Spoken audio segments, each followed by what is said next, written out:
弟兄姐妹们平安。 Shalom bagi kita semua. 我们要开始我们的崇拜， Kita akan memulai ibadah kita pada hari ini. 我们要唱诗纪念主名。 Kita akan pujian ingat akan nama Yesus. 有故弟兄容我劝你，常常纪念耶稣名，生命使你方面变形，与主三次显能力，名字宝，名字天，这次王儿天主了，名字宝，名字天。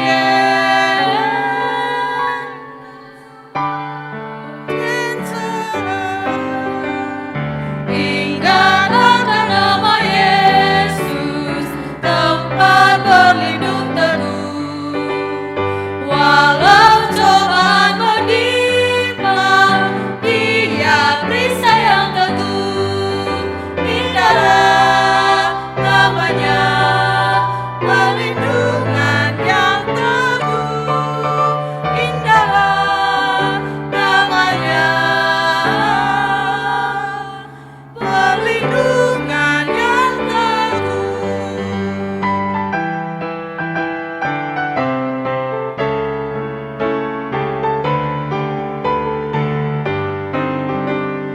Yesus 名字坚强宝贵，我一定挽救欢腾。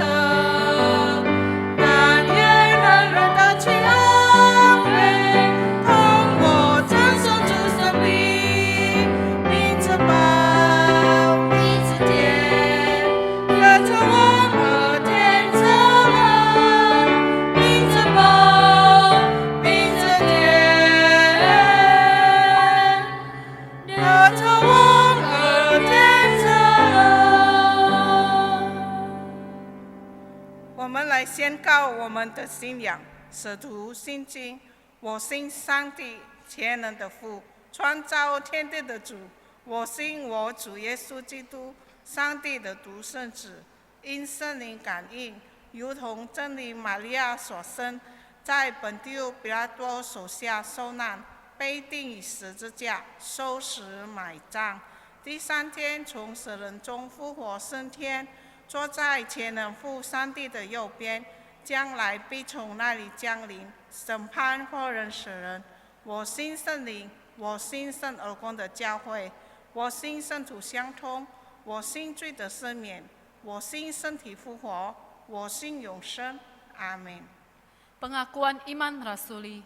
Aku percaya kepada Allah, Bapa yang Maha Kuasa, Khalik langit dan bumi, dan kepada Yesus Kristus, Anaknya yang tunggal, Tuhan kita, yang dikandung daripada Roh Kudus, lahir dari anak darah Maria, yang menderita sengsara di bawah pemerintahan Pontius Pilatus, disalibkan, mati dan dikuburkan.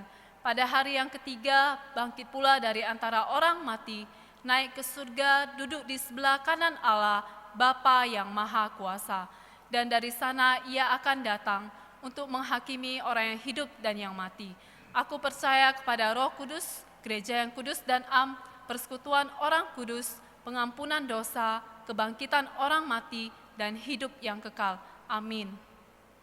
我们再来唱一首诗歌：耶和华，你是我的神。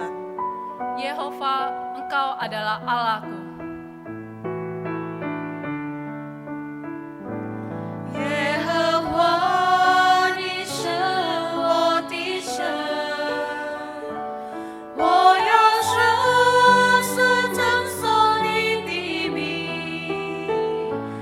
你是我的盾牌，是我的荣耀，用舌将我抬起头的神。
Mari kita bersatu di dalam doa.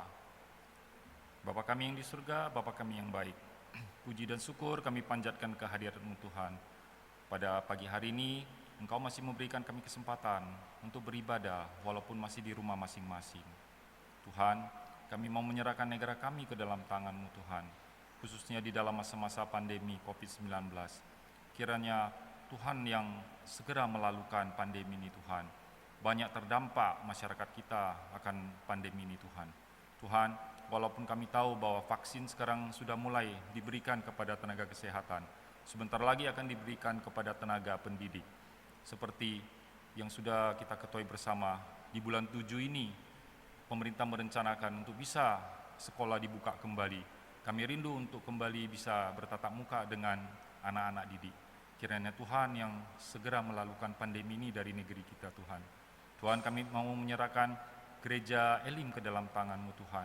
Kiranya Tuhan yang senantiasa berkarya di dalam gereja-Mu Tuhan. Tuhan, kami menyerahkan segenap hamba-hamba-Mu yang melayani di gereja Elim, Boksu, Cuantau, segenap majelis, anak-anak di sekolah minggu, persekutuan remaja, persekutuan pemuda, P2MI dan PWMI, kami serahkan semuanya ke dalam tangan-Mu. Kiranya di masa pandemi ini iman mereka dapat senantiasa bertumbuh Tuhan. Tuhan, kami juga mau menyerahkan jemaat kami yang dalam keadaan lemah tubuh, jemaat kami yang sedang dilanda sakit penyakit. Kiranya Tuhan, Engkau menjamah mereka, Engkau menyembuhkan sakit penyakit mereka Tuhan, khususnya jemaat kami yang di dalam usianya yang lanjut. Kiranya Tuhan memberikan mereka sukacita di dalam sehari-hari mereka. Tuhan, sebentar lagi kami akan mendengarkan firman-Mu. Kiranya Engkau memberikan hikmat bijaksana kepada Boksu. Kiranya Roh Kudus menyertai kami semua yang hadir di dalam rumah-Mu. Hanya di dalam nama Yesus Kristus kami sudah berdoa dan mengucap syukur. Amin.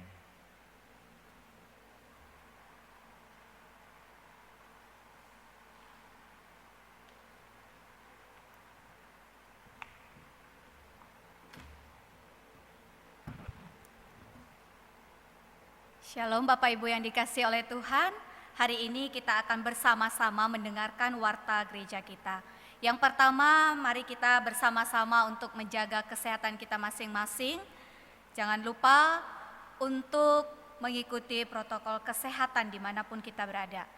Yang kedua, mari kita dengan bergiat kembali untuk beribadah kepada Tuhan, untuk mengikuti ibadah gereja kita. Kita mengikuti ibadah secara online di rumah masing-masing, dan mari dengan semangat ya.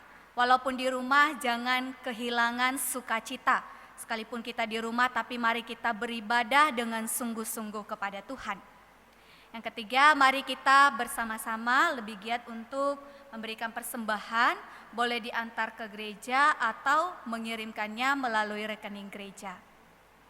Dan jangan kita berhenti untuk terus merenungkan firman Tuhan, kita membaca Alkitab kita lebih giat lagi dari biasanya. Jadi kalau hari ini kita sudah giat, besok mari lebih giat lagi dan bersemangat untuk membaca Alkitab kita setiap harinya. Satu hari kita baca 3 pasal, dan Sabtu Minggu kita baca 5 pasal, sehingga 1 tahun kita boleh menyelesaikan pembacaan Alkitab kita. Mari kita juga lebih giat untuk mendoakan bangsa dan negara kita supaya pandemi ini boleh cepat berlalu dan Tuhan memberikan hikmat kepada pemimpin negara kita untuk boleh melewati setiap keadaan yang ada. Dan yang terakhir, Bapak Ibu yang dikasihi oleh Tuhan, mari lebih giat lagi untuk mengikuti persekutuan doa gereja kita setiap hari Rabu pukul 7.30. Setiap keluarga, setiap anggota keluarga kita ajak untuk bersama-sama berdoa. Demikian warta gereja kita, Tuhan Yesus memberkati. Dan saat ini mari kita bersama-sama untuk mendengarkan firman Tuhan. Sebelumnya mari kita bersatu dalam doa. Bapa, terima kasih, kami bersyukur untuk kesempatan yang Tuhan berikan bagi kami. Kami mengucap syukur Bapa, kasih-Mu tidak pernah berhenti dan berkesudahan bagi kami. Setiap hari, setiap waktu, Engkau senantiasa hadir bagi kami, memberikan kekuatan, kesehatan bagi kami. Dan pada saat ini Bapa, kami rindu untuk mendengarkan firman-Mu. Kiranya kuasa Roh Kudus-Mu yang menyertai kami, memberikan kami hikmat supaya kami boleh mengerti, kami boleh memahami, dan bahkan kami boleh melakukannya dalam kehidupan kami hari lepas hari. Kecintaan kami kepada Tuhan semakin hari semakin mendalam, dan kerohanian kami Bapa semakin bertumbuh. Bapa, kami juga berdoa untuk hamba-Mu, biarlah Engkau yang memampukan supaya apa yang Tuhan kehendaki itu yang hamba sampaikan. Terima kasih Bapa, terpujilah nama-Mu. Dalam nama Yesus kami berdoa dan mengucap syukur. Amin. Bapak Ibu yang dikasihi oleh Tuhan, mari kita bersama-sama untuk membuka Alkitab kita. Kita akan melanjutkan pembahasan Alkitab kita, yaitu dari surat Filemon, pasal 1 ayat yang ke-8 sampai ayat yang ke-16. Ya, mari kita menyimaknya, mari kita memperhatikannya secara bersama-sama. Filemon pasal 1 ayat yang ke-8. Karena itu sekalipun di dalam Kristus, aku mempunyai kebebasan penuh untuk memerintahkan kepadamu apa yang harus engkau lakukan. Tetapi mengingat kasih-Mu itu lebih baik aku memintanya daripadamu. Aku Paulus yang sudah menjadi tua, lagi pula sekarang dipenjarakan karena Kristus Yesus, mengajukan permintaan kepadamu mengenai anakku yang kudapat selagi aku dalam penjara, yakni Onesimus. Dahulu memang dia tidak berguna bagimu, tetapi sekarang sangat berguna baik bagimu maupun bagiku. Dia aku suruh kembali kepadamu, dia yaitu buah hatiku. Sebenarnya aku mau menahan dia di sini sebagai gantimu untuk melayani aku selama aku dipenjarakan karena Injil. Tetapi tanpa persetujuanmu aku tidak mau berbuat sesuatu supaya yang baik itu jangan engkau lakukan seolah-olah dengan paksa, melainkan dengan sukarela. Sebab mungkin karena itulah dia dipisahkan sejenak daripadamu, supaya engkau dapat menerimanya untuk selama-lamanya. Bukan lagi sebagai hamba, melainkan lebih daripada hamba, yaitu sebagai saudara yang kekasih. Bagiku sudah demikian, apalagi bagimu, baik secara manusia maupun di dalam Tuhan. Bapak Ibu yang dikasihi oleh Tuhan, ini merupakan isi dari surat Paulus kepada Filemon. Jadi jika kita sudah mengikuti uraian firman Tuhan ini dari awal, tentunya di dalam salam Paulus kita boleh melihat ada kasih karunia Tuhan dan damai sejahtera yang disampaikan oleh Paulus kepada Filemon dan juga para pembacanya.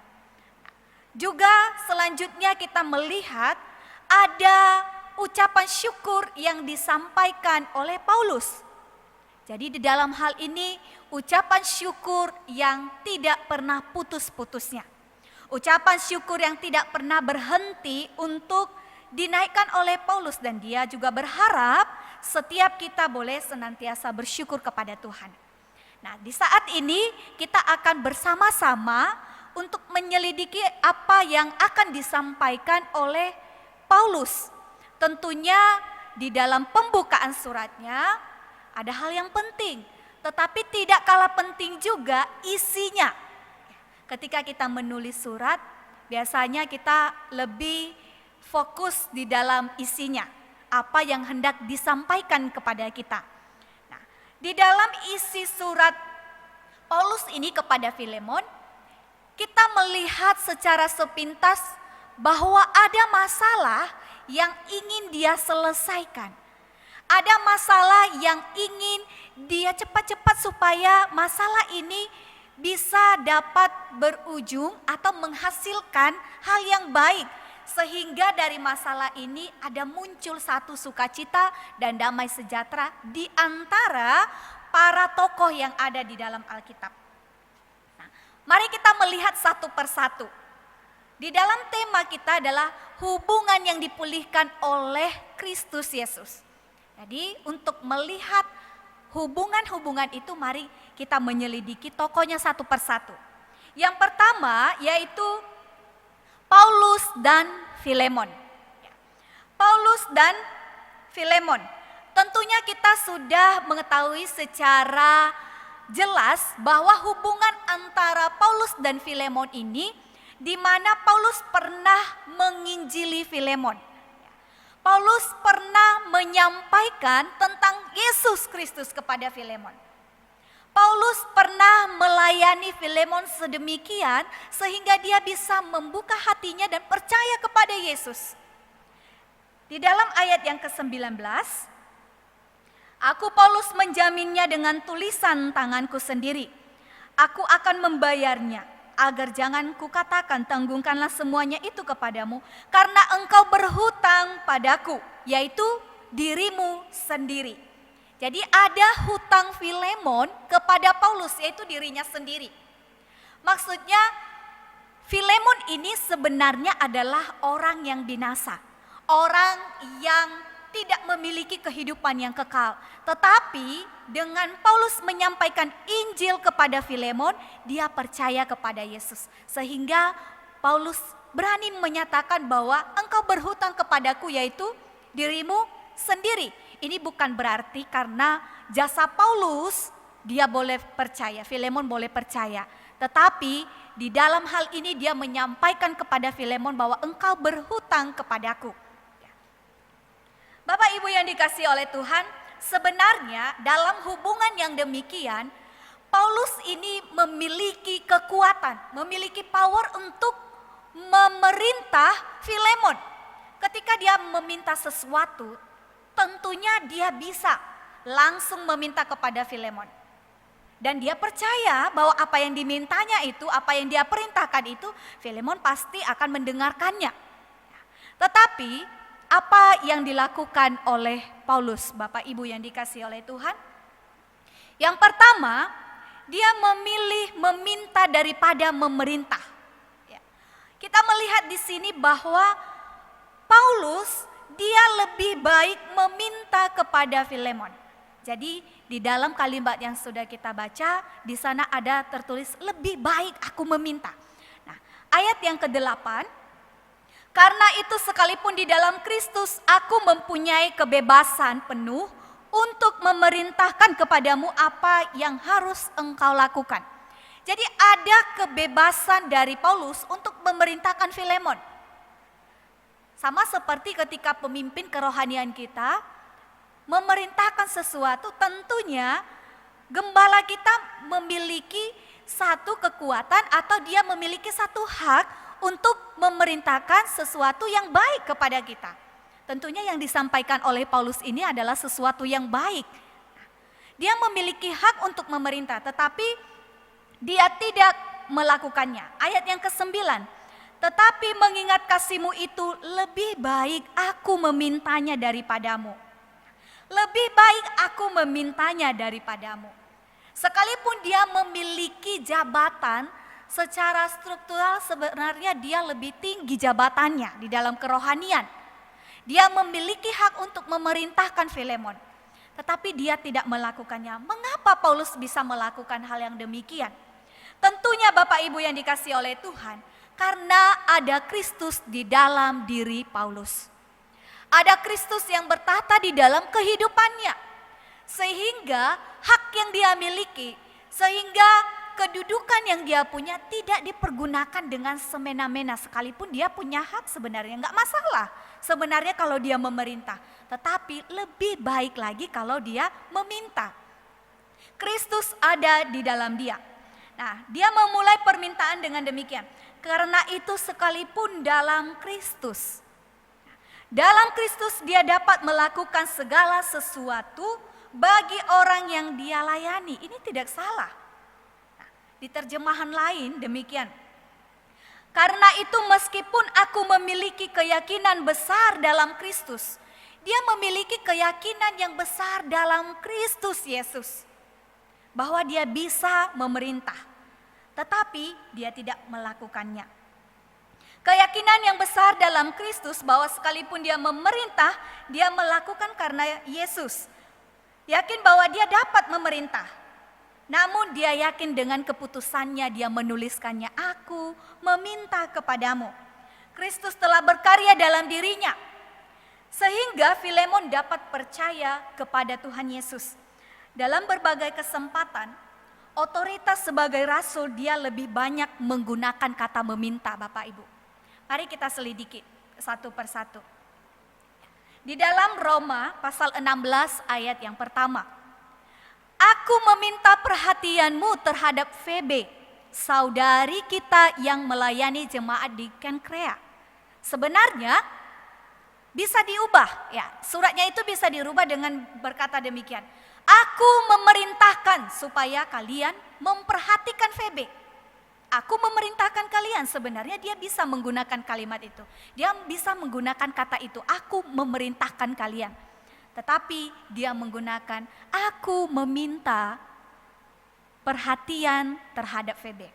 2 Korintus pasal 12 ayat yang ke-8. Memang aku telah meminta Titus untuk pergi dan bersama-sama dengan dia, aku mengutus saudara yang lain. Sebenarnya dia bisa berkata demikian, aku telah memerintahkan Titus. Paulus ada di atasnya. Aku memerintahkan Titus, aku memerintahkan kepada kalian. Tetapi dia berkata, aku telah meminta Titus. Bapak Ibu yang dikasihi oleh Tuhan, Kristus ada di dalam dirinya, mengubahkan dia. Sekalipun dia seorang pemimpin kerohanian, dia memiliki hak, dia memiliki jabatan di atas mereka, dia memiliki kekuatan. Tetapi dia tidak melakukannya demikian. Kristus diam di dalam dirinya. Bapak Ibu yang dikasihi oleh Tuhan, jika Kristus juga diam di dalam diri kita, maka otoritas yang ada di dalam tangan kita tidak akan kita pergunakan dengan semena-mena. Kita akan mempergunakan dengan penuh kerendahan hati. Kita akan mempergunakannya dengan penuh tanggung jawab kepada Tuhan. Kristus ada di dalam dia. Yang kedua, mengapa Paulus bisa mempergunakan kata meminta daripada memerintah? Karena ada kasih di dalam dia. Yang pertama ada Kristus, yang kedua ada kasih di dalam dia. Ayat yang ke-9. Tetapi mengingat kasihmu itu, lebih baik aku meminta daripadamu. Ada kasih di dalam diri Paulus sehingga tembok antara Paulus dan Filemon, tingkatan mereka berbeda nih. Paulus pemimpin rohani, sedangkan Filemon adalah orang yang dilayani, orang yang memiliki hutang kepada Paulus.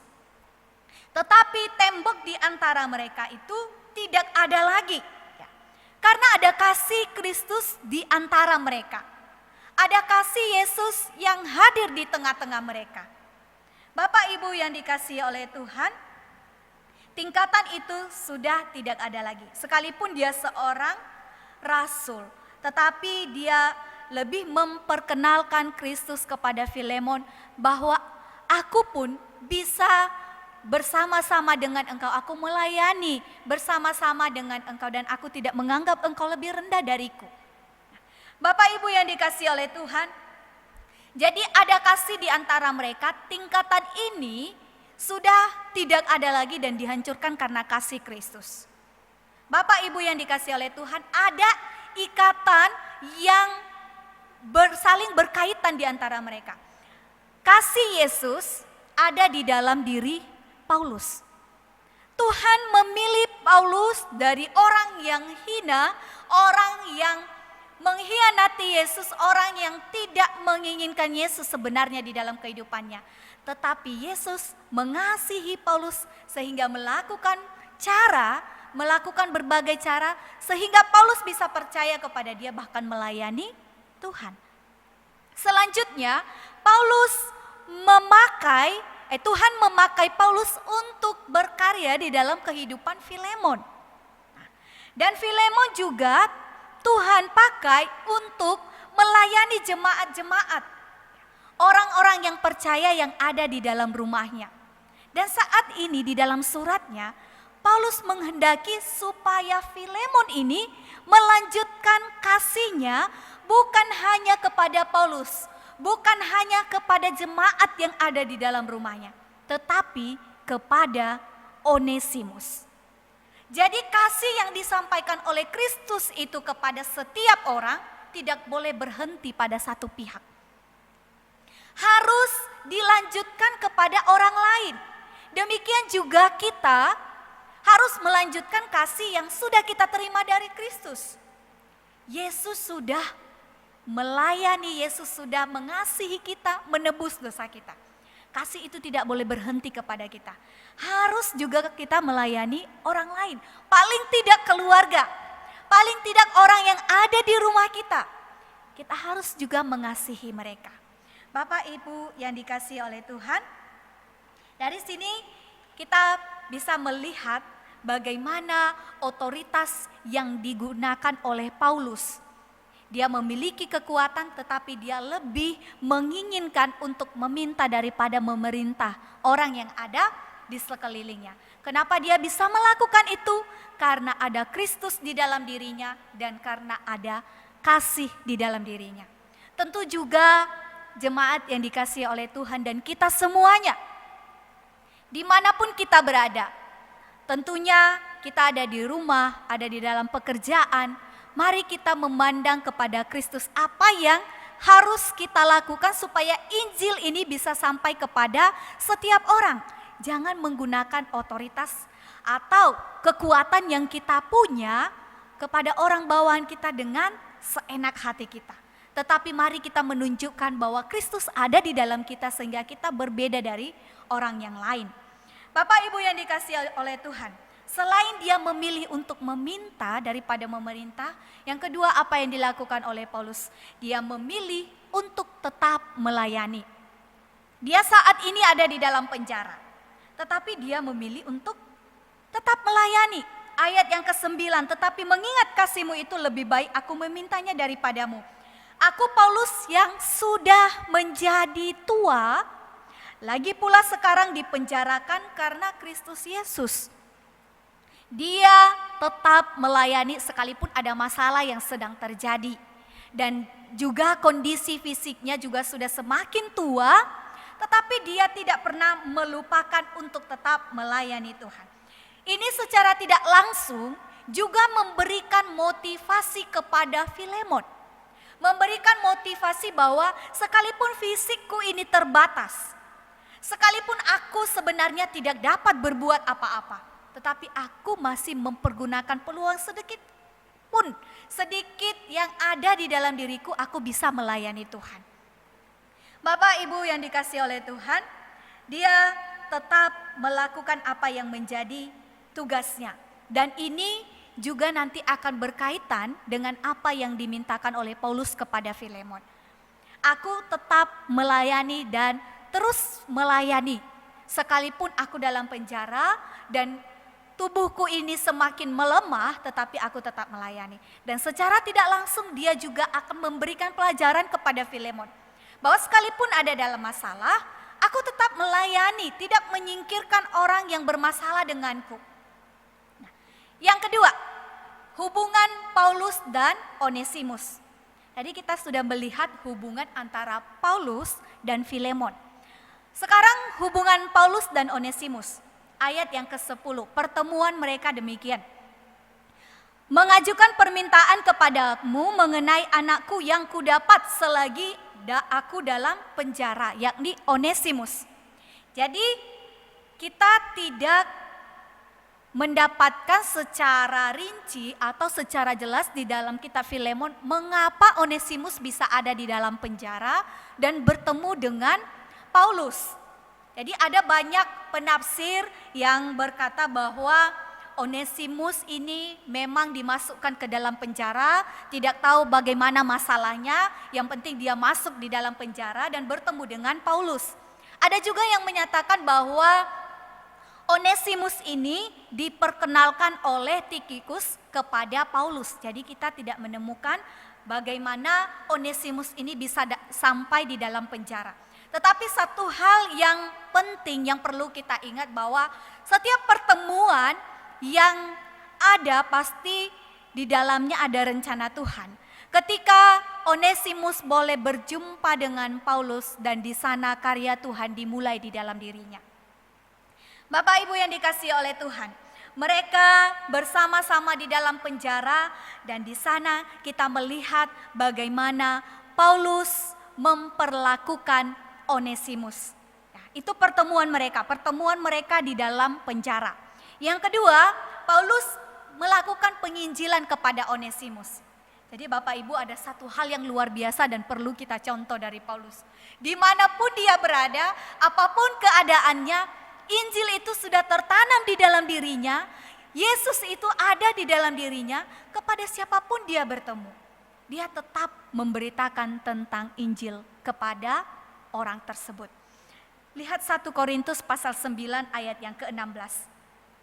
Paulus berkata demikian, "Karena jika aku memberitakan Injil, aku tidak mempunyai alasan untuk memegahkan diri. Sebab itu adalah keharusan bagiku. Celakalah aku jika aku tidak memberitakan Injil." Jadi di dalam diri Paulus, penginjilan itu adalah sebuah keharusan. Sehingga sekalipun di dalam penjara, dia harus melaksanakan penginjilan. Bertemu dengan Onesimus. Gak kenal dari mana Onesimus ini berasal. Tidak tahu bagaimana latar belakang kehidupannya. Tetapi dia tetap melayani Onesimus dengan begitu baik. Paulus memberitakan Injil kepada Onesimus. Dia memberitakan tentang Yesus yang mengasihi, yang menebus hidupnya, yang tidak memandang latar belakangnya.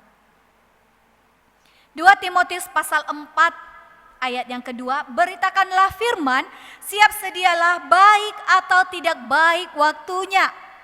Siap sedialah memberitakan Injil, siap sedialah untuk mewartakan kasih Yesus baik atau tidak baik keadaannya." Bapak Ibu yang dikasihi oleh Tuhan, sebenarnya waktu yang dimiliki oleh Paulus itu tidak baik. Ya. Dia ada di dalam penjara. Orang yang normal, orang yang biasa-biasa saja. Tentunya ketika ada di dalam penjara, apa yang ada di dalam pikirannya? Tuhan, tolong keluarkan aku dari penjara ini. Pasti itu fokus doanya satu-satunya. Dia memikirkan, Tuhan, kapan aku bisa keluar dari sini? Bagaimana kehidupanku, bagaimana aku dalam penjara ini tidak memiliki baju, tidak memiliki makanan yang enak. Kapan aku bisa keluar, Tuhan? Tentunya yang dia pikirkan itu. Tetapi yang utama di dalam Paulus, bagaimana supaya Injil boleh disampaikan kepada siapapun. Bagaimana caranya supaya orang-orang yang ada di luar sana bertumbuh kerohaniannya. Sehingga muncul surat Filemon ini. Dia memikirkan bagaimana masalah yang terjadi ini boleh selesai. Dia memikirkan bagaimana supaya orang yang ada di sekitarku ini bisa mendengarkan tentang Yesus. Dia dalam kondisi yang sulit, tetapi dia tidak terus berada di dalam kondisi yang sulit itu. Bapak Ibu yang dikasihi oleh Tuhan, ini menjadi kekuatan bagi kita setiap orang percaya. Tuhan tidak akan pernah membiarkan kita dalam satu kesulitan kita. Tuhan menginginkan supaya kita boleh keluar dari kesulitan itu, memandang kepadanya, apa yang aku kehendaki itu yang engkau lakukan. Kesulitanmu aku akan memberikan kekuatan kepadamu. Tentunya Paulus boleh bertahan di dalam penjara karena ada kekuatan Tuhan yang terus menopang dia. Ada janji Tuhan yang tidak pernah dilupakan oleh Paulus. Sehingga dia tidak memikirkan kondisinya, mau bagaimanapun, aku akan terus menyampaikan Injil kepada orang lain. Dan yang kedua Bapak Ibu, kita melihat dia tidak pernah memandang status. Dia menginjili Onesimus sebagai seorang budak. Tentunya dia sudah memperkenalkan dirinya, aku berasal dari sini, dan aku ini adalah seorang budak. Nanti kita melihat bagaimana seorang budak sebenarnya. Nah, selain daripada dia melaksanakan penginjilan, dia juga melakukan pengakuan. Ada pengakuan-pengakuan Paulus yang dia tuliskan di dalam surat Filemon ini tentang Onesimus. Ayat yang ke-10, mengajukan permintaan kepadamu mengenai anakku yang kudapat selagi aku dalam penjara. Bagi Paulus, Onesimus ini adalah anak rohaninya. Ini adalah sesuatu yang indah Bapak Ibu yang dikasihi oleh Tuhan. Seorang budak menjadi anak bagi Paulus. Seorang budak bisa diangkat menjadi anak oleh Paulus. Dia menyatakan bahwa ini anakku yang kudapat selagi aku dalam penjara, Onesimus. Dia adalah anakku. Dia juga adalah orang yang aku layani. Bapak Ibu yang dikasihi oleh Tuhan, selain sebagai anak rohani, kita melihat bahwa dia statusnya sebagai budak. 1 Korintus pasal 7 ayat 20 sampai 21. Baiklah tiap-tiap orang tinggal dalam keadaan seperti waktu ia dipanggil Allah. Jadi ketika seseorang percaya kepada Tuhan, dia statusnya sebagai budak, dia tidak perlu harus menjadi tuan supaya dia berkenan kepada Yesus. Dia seorang budak tidak masalah. Dia tetap bisa percaya kepada Yesus sebagai seorang budak. Dia bisa melaksanakan pekerjaannya, tidak harus berubah status lagi. Nah, tetapi Bapak Ibu yang dikasihi oleh Tuhan, kita melihat bahwa dikatakan di sini, sekalipun kamu di hadapan manusia itu, kamu adalah seorang budak.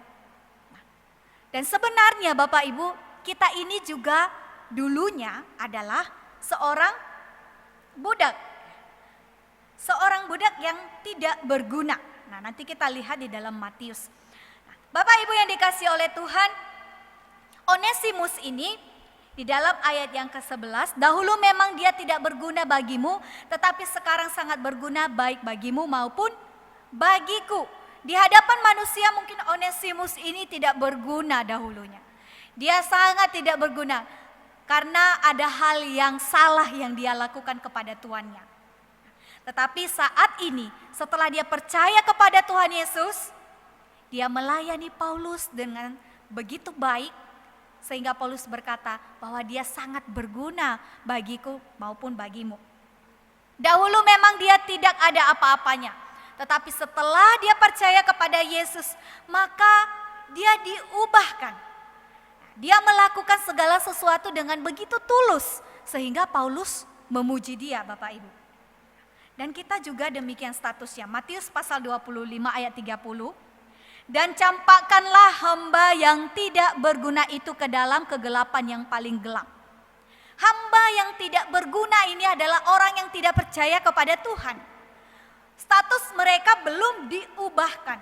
Tetapi karena ada Yesus di dalam kehidupan kita, maka kita menjadi hamba yang berguna di hadapan Tuhan. Status kita diubahkan, Bapak Ibu. Nah, setelah mendengarkan Injil ada perubahan yang terjadi kepada Onesimus. Bapak Ibu yang dikasihi oleh Tuhan, ada sebuah acara show yang dilaksanakan di sebuah saluran televisi dan seseorang melakukan wawancara secara random kepada siapapun yang dia temui. Dan dia tiba-tiba bertemu dengan seseorang. Dia bertanya kepada seorang pria ini. Dia katakan demikian, Bapak, kematian selebritis yang mana yang paling mempengaruhi kehidupanmu? Kematian selebritis mana yang paling mempengaruhi kehidupanmu? Maksudnya ada selebritis yang meninggal dan itu begitu mengejutkannya dan dia begitu sedih. Nah, laki-laki ini menjawab pertanyaannya. Dia berkata, Yesus Kristus. Orang yang mewawancara ini begitu heran. Apakah Yesus ini selebritis? Tetapi bagi orang yang menjawab pertanyaannya, bagi dia Tuhan Yesus itu lebih dari selebritis terkenal dimanapun. Dan dia bertanya, kenapa Tuhan Yesus? Dia bilang demikian. Karena Yesus telah mati di kayu salib. Dia memberikan pengampunan kepadaku. Tidak peduli apa profesiku, tidak peduli warna kulitku, dan tidak peduli apa masa laluku. Tidak ada kasih yang besar, yang sedemikian indah, yang pernah aku dengar selain daripada Yesus. Bagi dia, Yesus adalah satu-satunya orang yang hebat dalam kehidupannya. Apa yang dilakukan Yesus tidak dapat dilakukan oleh siapapun juga di dunia ini. Bapak Ibu yang dikasihi oleh Tuhan, Dengan begitu bangga dia menyatakan bahwa Yesus adalah satu-satunya yang terpenting di dalam kehidupannya, yang mampu mengubah hidupnya. Bagaimana dengan kita? Apakah Yesus sudah menjadi satu-satunya yang terpenting di dalam kehidupan kita?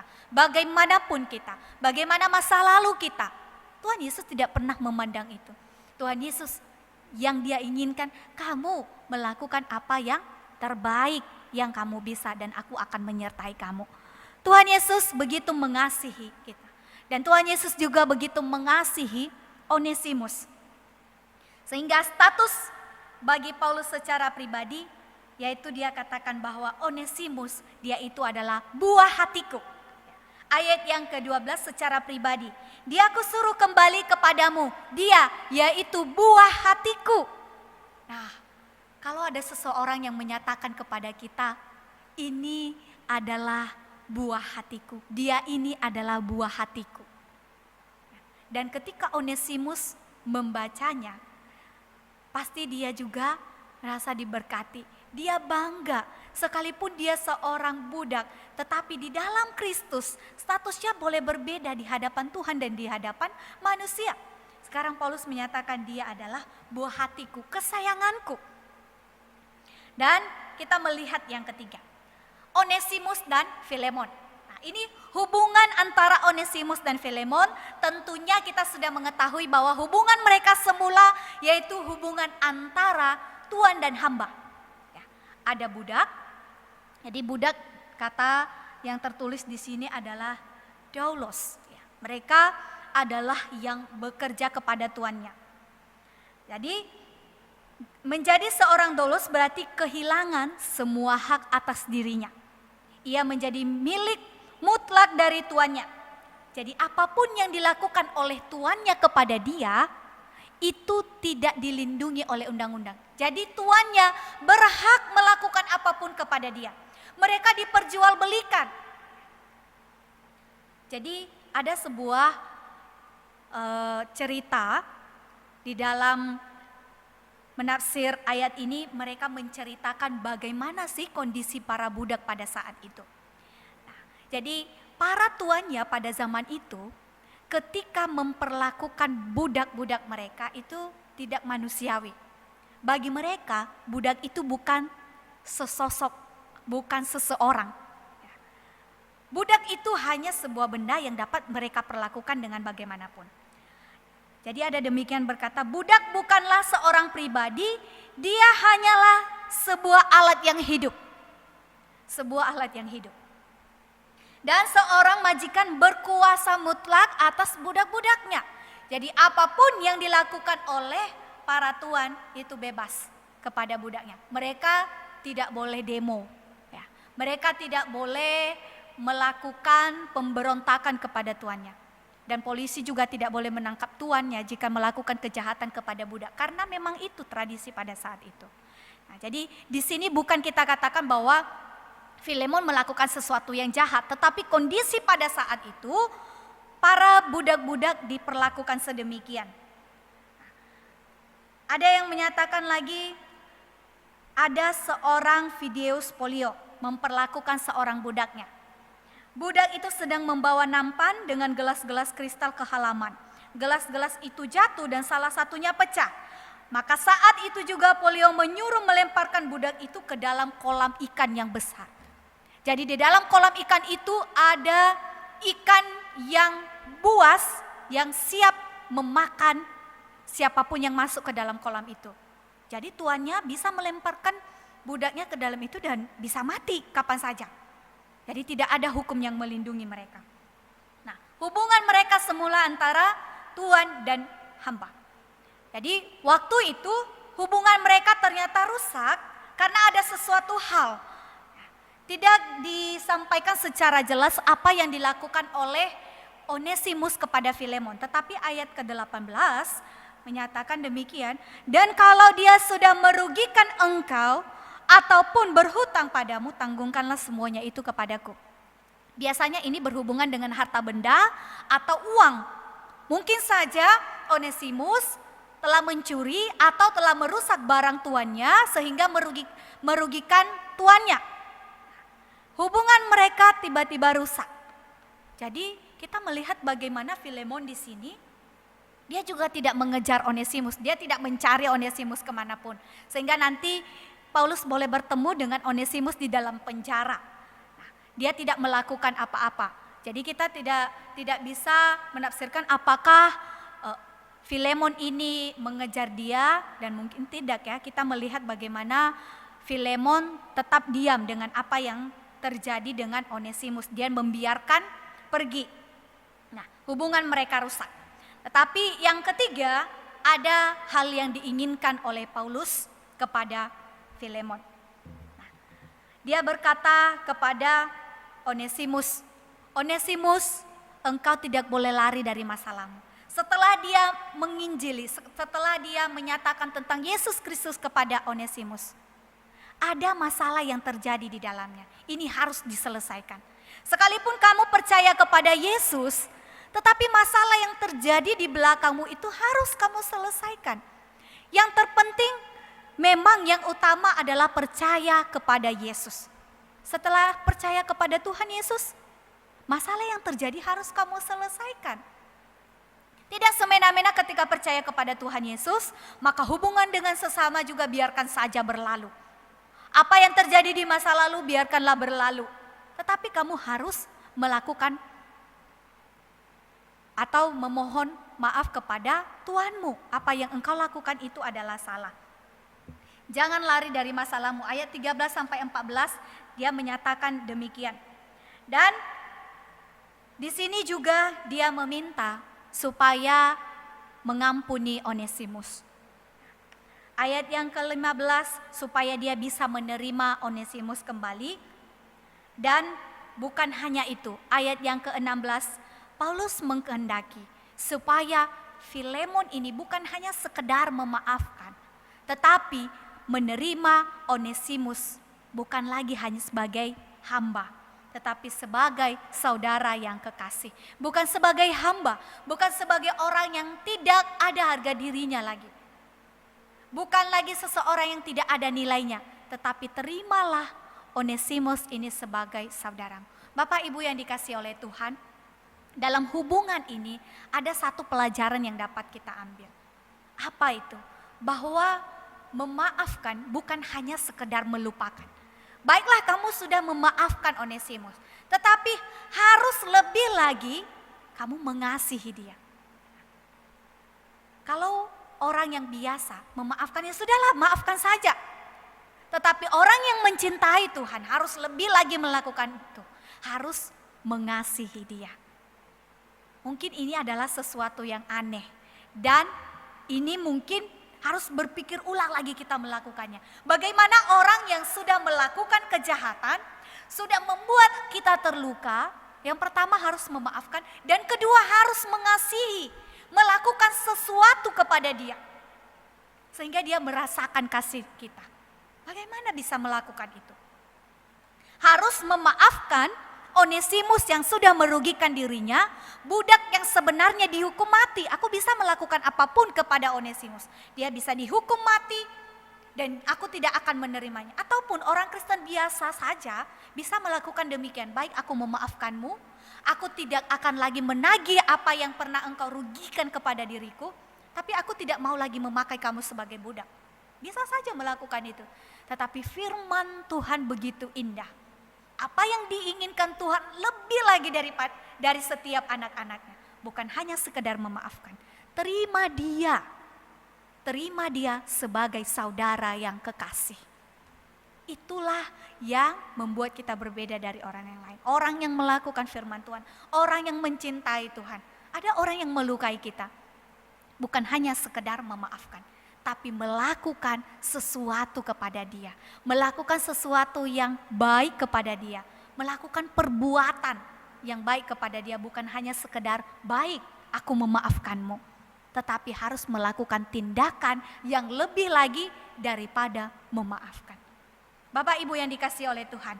Dari isi surat surat Paulus kepada Filemon, ada beberapa hal yang kita pelajari. Yang pertama, Paulus memberikan kita pelajaran bahwa melayani Tuhan itu tidak pernah memandang muka, tidak pernah memandang profesimu apa.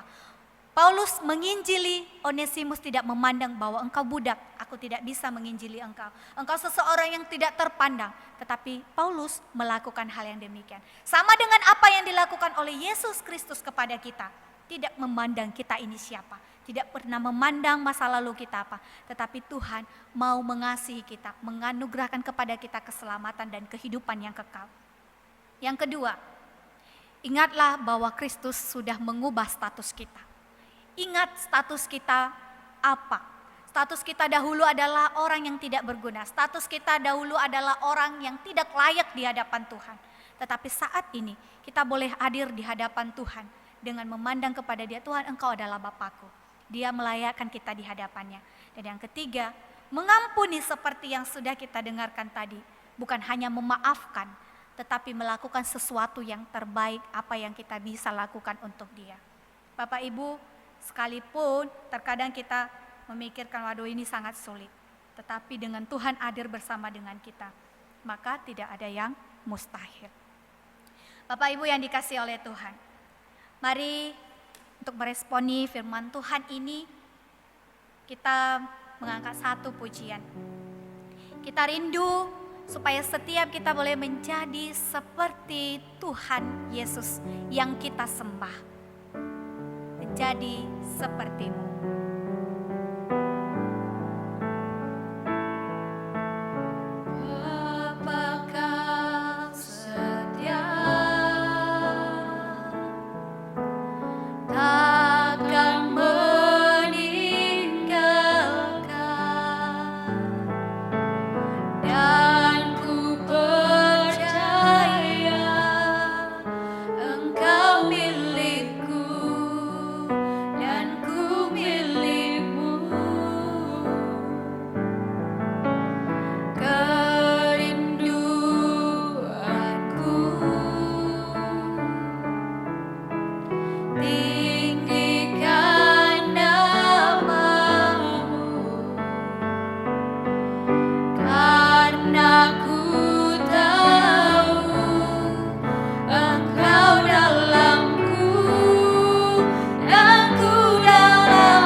Bapa, terima kasih, kami bersyukur untuk kasih-Mu yang besar dalam kehidupan kami.